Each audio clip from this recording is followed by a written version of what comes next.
नमस्कार दोस्तों, कैसे हो आप सभी लोग। Fantasy talent hub YouTube channel में आप सभी लोगों का स्वागत है। आईपीएल के मैच नंबर 9 में दिल्ली कैपिटल और राजस्थान रॉयल्स आमने सामने होने वाली हैं। दिल्ली कैपिटल की टीम में कम से कम 2 से 3 बदलाव आपको देखने मिल जाएंगे। वो कौन से प्लेयर हो सकते हैं उसके बारे में मैं आपको बताऊंगा। उनको टीम में लेना है या नहीं, उस पर भी हमारा डिस्कशन हो जाएगा। राजस्थान की टीम की तरफ से कौन कौन से खिलाड़ी आपके लिए जरूरी होंगे वो आपको मैं बता दूंगा। पूरा डिटेल में आप लोगों के सामने एनालिसिस लेकर आऊंगा, जिसके बाद आप इजीली स्मॉल लीग और ग्रैंड लीग का कॉम्बिनेशन तैयार कर लोगे। कुल मिलाकर आपका इन्वेस्टमेंट आपको एक अच्छा रिटर्न देगा। बस वीडियो को पूरा और ध्यान से देख लेना। और दोस्तों, इस वीडियो के अंदर आपके लिए लाया हूं नो कमीशन कॉन्टेस्ट, मतलब एक ऐसा कॉन्टेस्ट जहां पर आपको कोई भी कमीशन नहीं देना। आप जो भी प्राइस पूल होगा उसका पूरा आपको इनाम मिल जाने वाला है, प्राइज मिल जाने वाला है। उसके बारे में भी आगे बात करेंगे और साथ ही फ्री गिव अवे के बारे में भी वीडियो में आगे चर्चा होगी। तो चलिए दोस्तों, शुरुआत करते हैं। लेकिन जरूरी काम पहले यह है कि अगर नए हो चैनल को सब्सक्राइब कर लो और टेलीग्राम ज्वाइन कर लो, क्योंकि टेलीग्राम पर ही तो आपको हमारा फाइनल अपडेट मिलता है। वहीं पर आपको हमारा फ्री गिव अवे मिलता है, पिच रिपोर्ट आपको मिल जाएगी। कुछ अगर आपको नया करना है तो उसके बारे में बता दूंगा, इसलिए टेलीग्राम ज्वाइन कर लेना, जिसका लिंक मैंने वीडियो के डिस्क्रिप्शन और कमेंट सेक्शन में दिया हुआ है। टेलीग्राम ज्वाइन करके हमसे वहां पर भी मुलाकात करते रहिएगा। चलिए अब बात कर लेते हैं सबसे पहले वेन्यू के बारे में। लाइक के साथ में वीडियो का आगाज करना है। और दोस्तों, मैच होगा सवाई मानसिंह स्टेडियम जयपुर में। पिछला मैच भी इसी मैदान पर खेला गया था राजस्थान का, और राजस्थान ने वो मैच 20 रनों से जीत लिया था। डायमेंशन की बात करें तो लगभग 70 मीटर की बाउंड्री आपको देखने मिलती है, जो कि एक अच्छी बाउंड्री है, तो सफिशियंट बाउंड्री है। और इस मैदान पर टोटल जो 53 मैचेस खेले गए हैं उनमें से 34 बार चेस करने वाली टीम ने मैच को विन किया हुआ है।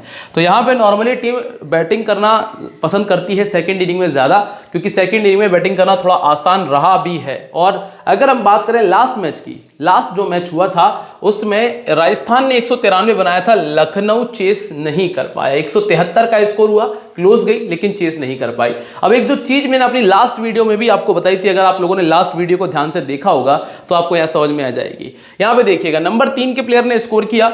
इसके पहले फेफ डुप्लेसी ने स्कोर किया था ओपन करते हुए। संजू सैमसन नंबर 3 पर बैटिंग कर रहे थे और यहां पे बटलर ओपन करने आए थे। तो कुल मिलाकर जैसा मैंने अपनी लास्ट वीडियो में आपको बताया था कि फर्स्ट इनिंग के अंदर टॉप 3 से आपको एक अच्छा स्कोर मिल जाएगा, उस पर आपको नजर रखनी है। कैप्टन वाइस कैप्टनसी की चॉइस आप वहां से लेकर चल सकते हो। सेकंड इनिंग की अगर हम बात करें तो सेकंड इनिंग में वो कंसिस्टेंसी नहीं है। और रही बात पावर प्ले के विकेट की, तो यहां पे 2 विकेट चले गए थे, यहां पे 1 विकेट गया, यहां 2 विकेट चले गए थे, यहां पे कोई विकेट हमने नहीं देखा।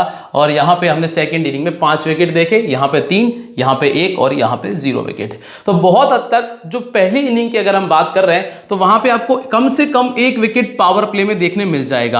अब आपको टॉप 3 में से एक प्लेयर छोड़ना भी है, वो कौन सा पॉसिबल है उसके बारे में आगे चर्चा करेंगे। और रही बात सेकंड इनिंग की, तो सेकंड इनिंग में थोड़े ज्यादा विकेट आपको देखने मिल सकते हैं, इसलिए आपको यहां पे थोड़ा सा देखना पड़ेगा कि कौन कौन से गेंदबाज सामने वाली टीम पे मौजूद हैं जो परेशान कर भी सकते हैं या नहीं कर सकते हैं, क्योंकि एक मैच में हमने 0 विकेट भी देखे हैं। तो डिपेंड करता है गेंदबाजी के ऊपर कि जो टीम गेंदबाजी कर रही है सेकंड इनिंग में उसके गेंदबाज कैसे हैं। और फास्ट बॉलर्स के साथ में इस मैदान पर आप स्पिनर्स को पिक कर सकते हो, क्योंकि यहां पर आपको हल्का ऐसा विकेट मिल जाएगा जो स्पिनर्स को मदद कर जाता है। इसीलिए आप स्पिनर्स को इस मैदान के ऊपर बिल्कुल अंडर एस्टिमेट नहीं कर सकते हैं, पिक करके चलिएगा। अगर क्वालिटी स्पिनर्स आपको मिल रहे हैं तो उनको आप रख सकते हो। बाकी हम कमजोरी के हिसाब से भी देखेंगे कि आपको करना क्या है। अब बात कर लेते हैं दोनों टीम्स के हेड टू हेड मैचेस के बारे में, लेकिन इसके पहले आप लोगों को फ्री गिव अवे के बारे में बता दिया जाए। आज का फ्री गिव अवे थोड़ा और दोस्तों टारगेट बढ़ा दिया है हम लोगों ने। टारगेट बढ़ाने के साथ में विनर्स भी बढ़ाए हैं, मतलब अब जो विनर होंगे वो होंगे पूरे 10 विनर, और हर एक बंदे को 500 रुपए का कैश प्राइज मिलने वाला है, पेटीएम कैश मिलेगा। लेकिन इसके लिए आपको करना बस इतना सा है कि आपको इस वीडियो के ऊपर, पर्टिकुलर इस वीडियो के ऊपर आपको हमारे 10,000 लाइक्स को कंप्लीट करना है।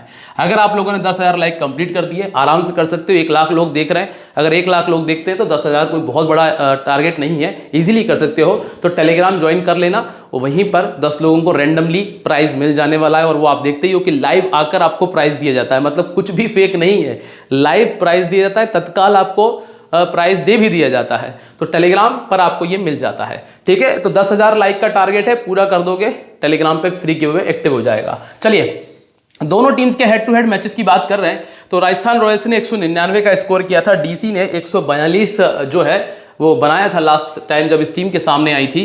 तो जायसवाल का 60 था, बटलर का 79 था, बोल्ट के 3 विकेट थे, चहल के 3 विकेट थे, Warner 65 run, Mukesh Kumar 2 wicket.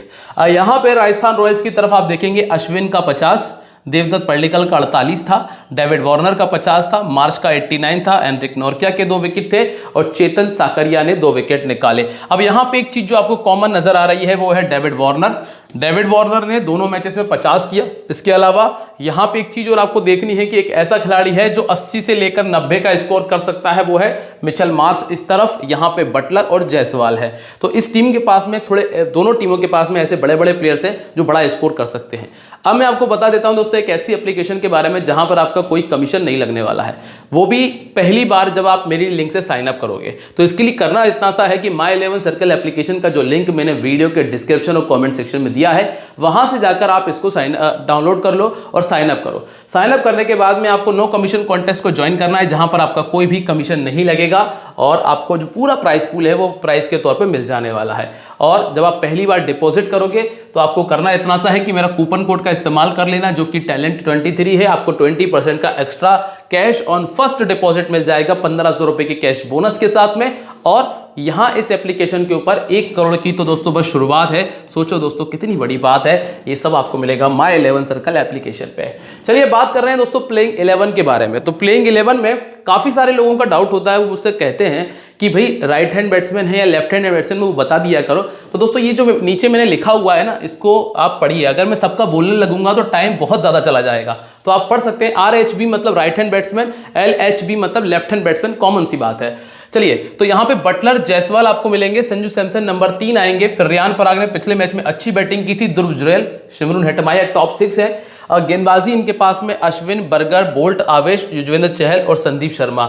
6 गेंदबाज लेके खेल रहे हैं, 6 बल्लेबाज, मतलब प्रॉपर बढ़िया एक कॉम्बिनेशन इनके पास में है। चांसेस की अगर बात करूं जीतने की तो इनके थोड़े ज्यादा ही रहने वाले हैं।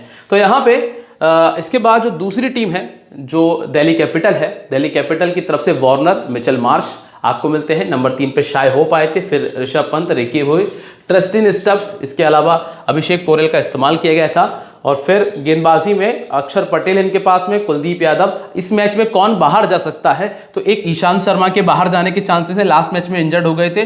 मुकेश कुमार इनकी जगह आ जाएंगे। पहली चीज एक चेंज ये हो जाएगा। दूसरा चेंज रिकी भुई के स्थान पे अभिषेक पोरेल टीम के अंदर आ जाएंगे और ये बाहर जा सकते हैं। और एक और जो चेंज आपको देखने मिल सकता है वो ये कि इस मैच के अंदर पृथ्वी शॉ को मौका मिल सकता है। तो ये कुछ बदलाव आपको देखने मिल सकते हैं इस पर्टिकुलर मैच के अंदर। और एक विदेशी गेंदबाज को खिलाया जा सकता है जो कि एनरिक नोर्किया हो सकता है ट्रस्टिन स्टब्स के स्थान पर। तो पॉसिबल है 2 से 3 चेंजेस मुझे नजर आ रहे हैं। अगर ये होते हैं तो इनके जो रिकॉर्ड्स हैं वो मैं आपको डायरेक्ट टेलीग्राम पे शेयर कर दूंगा, वहां पर रहोगे तो सारी चीजें क्लियर रहेंगी।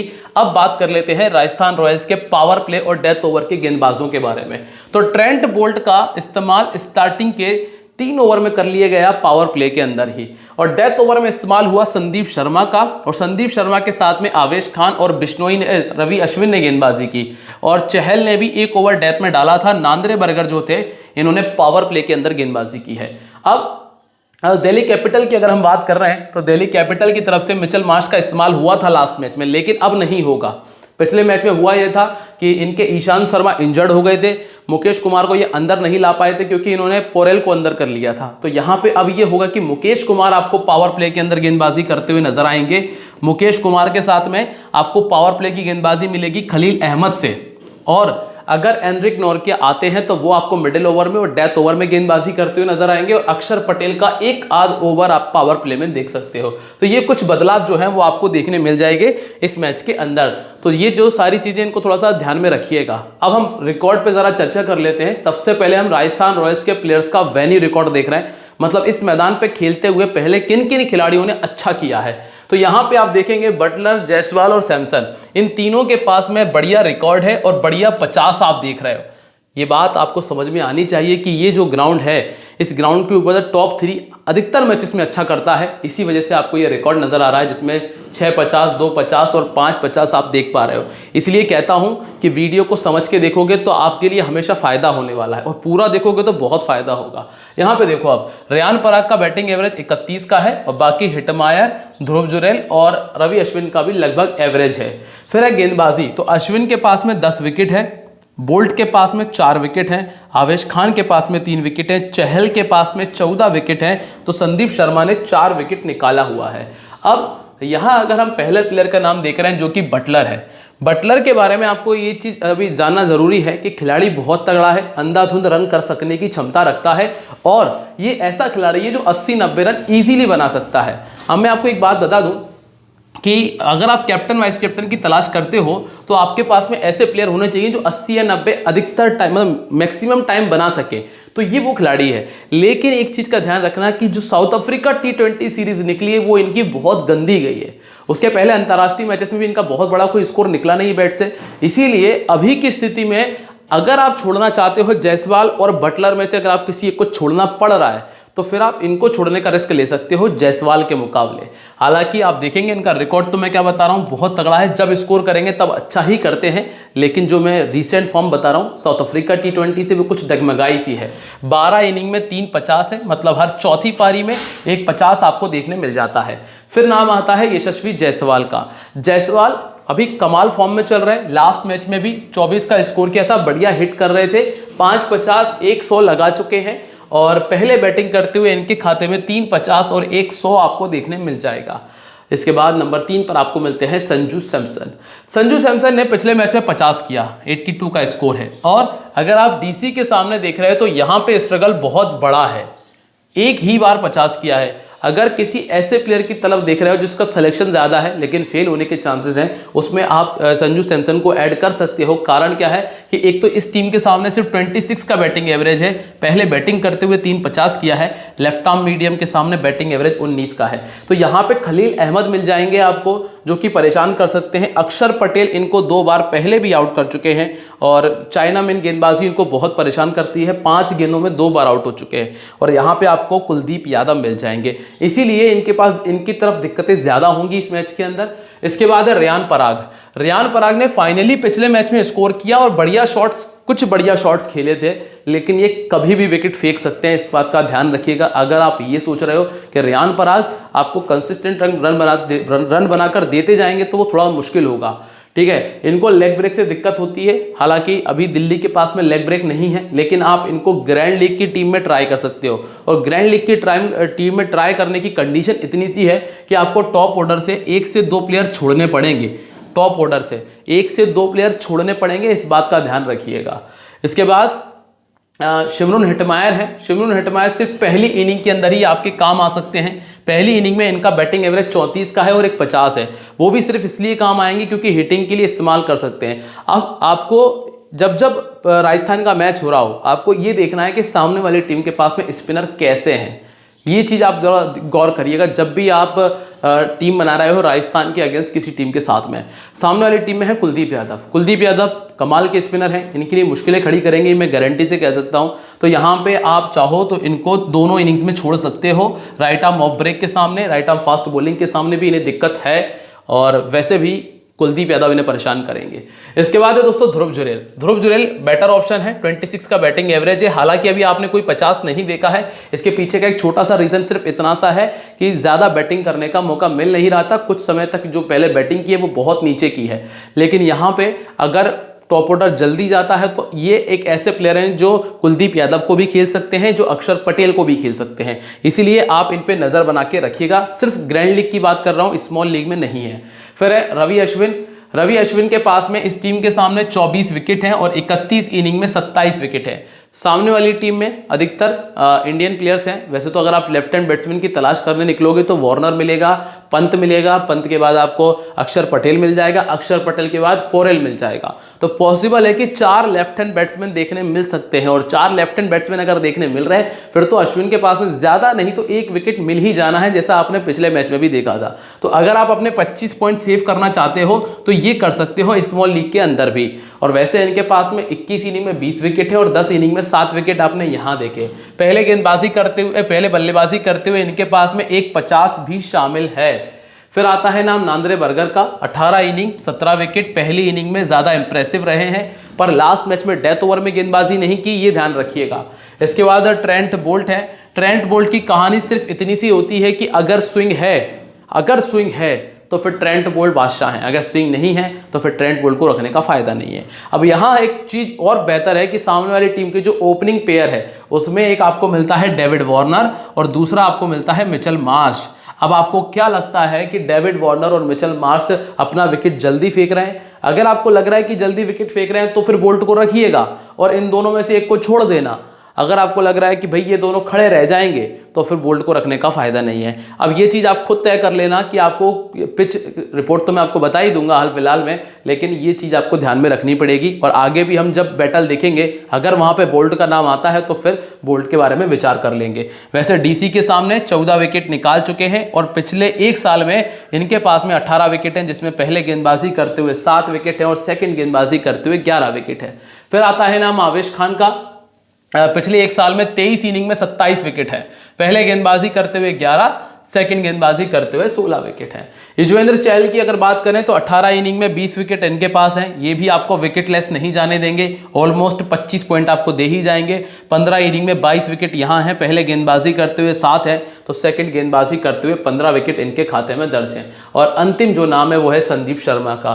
संदीप शर्मा के पास में इस साल बहुत अच्छे मौके आपको देखने मिलेंगे जो आप पहले नहीं देख पाए थे। कारण है कि डेथ ओवर में थोड़ी ज्यादा गेंदबाजी है। पावर प्ले के गेंदबाज इनके फिक्स हैं, नांद्रे बर्गर और ट्रेंट बोल्ट आने वाले हैं, दोनों लेफ्ट आर्म हैं।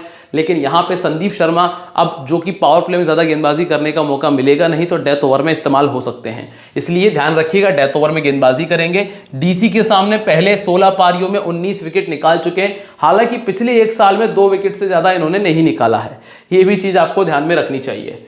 इसके बाद अब हम बात करते हैं दूसरी टीम के बारे में। दोस्तों यहां तक की चीजें अगर क्लियर हैं तो वीडियो को लाइक करना बिल्कुल मत भूलिएगा और साथ ही साथ कमेंट कर देना और दोस्तों बताना कि वीडियो कैसा लग रहा है। चैनल पर नए हो तो सब्सक्राइब कर लो, टेलीग्राम ज्वाइन कर लेना। चलिए अब बात कर रहे थे दोस्तों हम डेविड वार्नर के बारे में। जैसा कि आपको स्टार्टिंग में ही क्लियर कर चुका हूं कि इस मैदान पे टॉप ऑर्डर ने स्कोर किया है, तो वो चीज आपको समझ में आएगी कि डेविड वार्नर भी इस मैदान पे पहले एक बार 50 कर चुके हैं। फिर आता है नाम मिचेल मार्श का, जिन्होंने एक में 35 किया है और ऋषभ पंत ने 2 में 98 का स्कोर किया है, जिसमें 78 इनका हाईएस्ट स्कोर है। और अक्षर पटेल 9 रन बना चुके हैं। अक्षर पटेल के पास में 1 विकेट है, कुलदीप यादव के पास में 2 विकेट है, ईशांत शर्मा के पास में 4 पारी में 4 विकेट यहाँ पे पहले कभी आ चुके हैं। अब जो पहला नाम आपको मिलता है वो है डेविड वार्नर का। पसंद करते हैं राजस्थान के सामने बैटिंग करना, 5 बार 50 से ऊपर का स्कोर है सिर्फ 15 पारियों में और 31 इनिंग में 6 50 आप यहां पर भी देख चुके हो। पहले बैटिंग करते हुए 50, सेकंड बैटिंग करते हुए 5 50 है। हाल फिलहाल की स्थिति में कंफर्म प्लेयर है। अब जो बैटल की हम बात कर रहे थे तो आप यहां पे देखेंगे लेफ्ट आर्म मीडियम के सामने बैटिंग एवरेज 17 का है। अब लेफ्ट आर्म मीडियम तो आ गई सामने वाली टीम के पास, एक नहीं 2 लेफ्ट आर्म मीडियम है, ट्रेंट बोल्ट भी है और नांद्रे बर्गर भी हैं। अब ये जो रिस्क है दोस्तों शायद मैं अपनी स्मॉल लीग की टीम में ना ले पाऊं, अगर आप लेना चाहो तो उठा सकते हो। चहल इनको 2 बार आउट कर चुके हैं, हालांकि 100 गेंदों का इस्तेमाल किया है। अश्विन इनको 100 गेंदों में 120 गेंदों में 3 बार आउट कर चुके हैं। संदीप शर्मा इनको 2 बार आउट कर चुके हैं और आपको नांद्रे बर्गर और Trent Boult 2 left arm medium मिलेंगे जो इनके लिए मुसीबत खड़ी कर सकते हैं। इसके बाद नंबर 2 पे आपको मिलते हैं मिचेल मार्श। मिचेल मार्श की ऐसी कोई खास दिक्कतें नहीं है। लास्ट मैच में 20 रन किया था, गेंदबाजी की थी, लेकिन अब गेंदबाजी कम हो जाएगी, बहुत ज्यादा से ज्यादा 1 ओवर या फिर वो 1 ओवर भी ना डालें। 14 इनिंग में 17 विकेट आप यहां देख सकते हो। जब पहले गेंदबाजी की है तो 15 विकेट निकाले हैं और राइट आर्म फास्ट बॉलिंग के सामने थोड़ी दिक्कतें बढ़ी हैं इनकी और 3 50 किए हैं सेकंड बैटिंग करते हुए, 1 50 किया है पहले बैटिंग करते हुए। फिर है नाम शाय होप का। शाय होप अगर नंबर 3 खेल रहे हैं तो फिर स्कोर दे जाएंगे। क्यों? क्योंकि स्वाभाविक सी बात है कि पहला विकेट 6 ओवर के आसपास तो गिर ही जाना है, गिर ही जाएगा 6 से 7 ओवर में। फिर इनकी बैटिंग आएगी और विकेट जब इनका बैटिंग आएगी तो ऐसा कोई बहुत बड़ा प्रेशर नहीं होगा कि हिट करना है, और हिट करने वाली कंडीशन नहीं होने की वजह से जब टीम पहले बैटिंग कर रही होगी तब आपको बढ़िया स्कोर करते हुए नजर आएंगे। सिर्फ पहले बैटिंग में इस चीज का ध्यान रखना। सेकंड इनिंग में प्रेशर होगा। सेकंड इनिंग में प्रेशर किस चीज का होगा? अगर 200 चेस करना है तो चाहे दूसरे ही ओवर में बैटिंग क्यों ना आ जाए, चेस तो करना है तो वहां प्रेशर होगा हिट करने का। इसलिए अगर टीम पहले बैटिंग कर रही है तो आपके लिए ज्यादा फायदेमंद है, सेकंड बैटिंग में उतने फायदेमंद नहीं है। सेकंड बैटिंग में फायदेमंद तब होंगे जब जो राजस्थान की टीम अगर पहले बैटिंग करते हुए सिर्फ 130 या 140 बनाए तो फायदेमंद होंगे। राइट आर्म फास्ट बॉलिंग के सामने बैटिंग एवरेज इनका 12 का है। अब चूंकि दोस्तों सब्स्टिट्यूट प्लेयर होने की वजह से, इंपैक्ट प्लेयर होने की वजह से ऐसा बहुत कम देखने मिलता है कि 120 या 130 रन बने। इसके बाद दोस्तों ऋषभ पंत नंबर 4 बैटिंग कर रहे हैं, वो फॉर्म में अभी नजर भी नहीं आ रहे हैं जो फॉर्म होना चाहिए। हालांकि राजस्थान के सामने पहले अच्छी बैटिंग कर चुके हैं। दोस्तों बैट से मिडिल ही नहीं हो रहा था बॉल, लास्ट मैच हमने ध्यान से देखा था, कहीं बैट के नीचे लग रहा है बॉल तो कहीं बैट के ऊपर लग रहा है। वो हिट मतलब परफेक्ट हिट देखने नहीं मिला जो होना चाहिए था। हाल फिलहाल की स्थिति में अभी मैं छोड़ रहा हूँ और राइट आर्म फास्ट बॉलिंग के सामने बैटिंग एवरेज इनका 12 का आपको देखने मिलता है। फिर इसके बाद अगला नाम है रिक्की भुई। रिक्की भुई की बैटिंग मुझे बहुत गंदी लगी, इसलिए छोड़ के ही चल रहा हूँ। फिर इसके बाद ट्रस्टिन स्टफ्स, इस पे नज़र रख लेना थोड़ी सी। कारण क्या है कि ना तो रिक्की भुई अच्छे नज़र आ रहे, ना ही ऋषभ पंत अच्छे नज़र आ रहा है। अगर तेज खेलना पड़ा तो शेहोप भी उतने बढ़िया नहीं है, तो फिर ट्रस्टिन स्टफ्स पे ज़्यादा डिपेंड होना पड़ जाएगा। और अगर ये चल गए तो ये 60-70 रन कर जाते हैं। पहले बैटिंग करते हुए 150 है, सेकंड बैटिंग करते हुए 250 है। लेग ब्रेक ने लास्ट मैच में आउट किया था, बस वही दिक्कत है कि चहल है सामने वाली टीम में। फिर है इसके बाद अक्षर पटेल। अक्षर पटेल की एक कहानी आप नोट कर लो जो आपके पूरे टूर्नामेंट में काम आएगी। वो ये कि अगर बैट से स्कोर कर रहे हैं तो आपके लिए फायदेमंद है, अगर बैट से स्कोर नहीं कर रहे हैं तो आपके लिए फायदेमंद नहीं होंगे। और बैट से स्कोर करने का मौका ज़्यादातर मैचेस में पहले बैटिंग करते हुए मिलेगा, तो अगर टीम पहले बैटिंग कर रही तो रखने का बहुत बढ़िया फायदा है। वैसे अगर आप विकेट की बात कर रहे हैं तो इस मैदान पे मैं फिर भी कह रहा हूँ कि हाँ स्पिनर्स को विकेट मिल सकते हैं, तो इसीलिए आप इस मैच में तो रख लेना। बाकी अगर कहीं फ्लैट विकेट है तो फिर इनको रखने का फायदा होगा नहीं, और सिर्फ बल्लेबाजी के लिए रख रहा हूँ। आज भी ट्रेंट बोल्ट इनको 2 बार आउट कर चुके हैं, इसके अलावा रवि अश्विन इनको 2 बार आउट कर चुके हैं, और चहल इनको 3 बार आउट कर चुके हैं, और सभी ने बहुत कम गेंदों में आउट किया है। फिर है अभिषेक पोरेल, लास्ट मैच में बढ़िया बैटिंग की थी बंदे ने, और हालांकि दोस्तों इतने बेहतर प्लेयर है नहीं जितनी अच्छी बैटिंग इन्होंने की। इसके बाद सुमित कुमार को लेने का फायदा नहीं है, छोड़ दो बिल्कुल, क्योंकि कुछ ऐसे खास ना ही शॉट थे और ना ही इन्होंने गेंदबाजी उतनी अच्छी की। फिर है कुलदीप यादव। कुलदीप यादव आपको एक विकेट कम से कम निकाल कर देंगे ही देंगे, तो इनको पिक करना आपके लिए फायदेमंद होगा। 15 इनिंग में 12 विकेट यहाँ है, और 8 इनिंग में 8 विकेट उन्होंने पहले राजस्थान के सामने निकाले हैं। फिर है ईशांत शर्मा। ईशांत शर्मा की बात करेंगे दोस्तों, लास्ट मैच में इंजर्ड हो गए थे, तो पॉसिबल है कि मैच शायद ना खेलें, लेकिन अगर खेलते हैं तो 12 इनिंग में 15 विकेट इनके पास हैं पिछले 1 साल के अंदर, जिसमें पहले गेंदबाजी की है तो 8 विकेट हैं, और सेकंड गेंदबाजी की है तो 7 विकेट हैं। और अंतिम जो नाम है वो है खलील अहमद का, एक मात्र गेंदबाज जो कि डेथ ओवर में 2 ओवर पूरे डालेंगे, कंफर्म है इस चीज़ का, और पावर प्ले में भी 1 ओवर आपको देखने मिल सकता है। इसीलिए खलील अहमद के विकेट के चांसेस बहुत अच्छे हैं, दोनों इनिंग्स में रिकॉर्ड भी ठीक है, तो खलील अहमद को पिक किया जा सकता है। उम्मीद करता हूं कि सारी चीज़ें आपको क्लियर हुई होंगी। आप लोगों ने वीडियो को लाइक कर दिया होगा, कमेंट करके बता देना कि कैसा लगा। साथ ही साथ दोस्तों टेलीग्राम ज्वाइन कर लीजिएगा। अब कैप्टन वाइस कैप्टन इतने ईजी हैं कि अधिकतर लोग बटलर, जायसवाल, मार्श इनमें से कर लेंगे, कुछ वार्नर को करेंगे, कुछ सैमसन को करेंगे। पिछली मैच के 80 की वजह से अक्षर पटेल को भी कुछ लोग कर देंगे, तो अक्षर पटेल को तभी करना जब टीम पहले बैटिंग कर रही हो, सेकंड बैटिंग में मत करना। अब यहाँ पे देख लो combination, Sanju Samson, Buttler, Shai Hope को टीम में रखा है। कैप्टन वाइस कैप्टन जायसवाल और वार्नर है। अक्षर पटेल, मार्श, इसके बाद Chahal, Nandre Burger, Kagiso Rabada, Kuldeep Yadav और खलील अहमद हमारी टीम में है। ये कॉम्बिनेशन हमने तैयार किया है। बाकी ध्यान रखिएगा, 1500 रुपये का कैश बोनस चाहिए तो डिस्क्रिप्शन में से माई 11 सर्कल एप्लीकेशन की लिंक डाउनलोड कर लेना। और ध्यान रखना, this game may be habit forming और financially risky, so please play responsibly.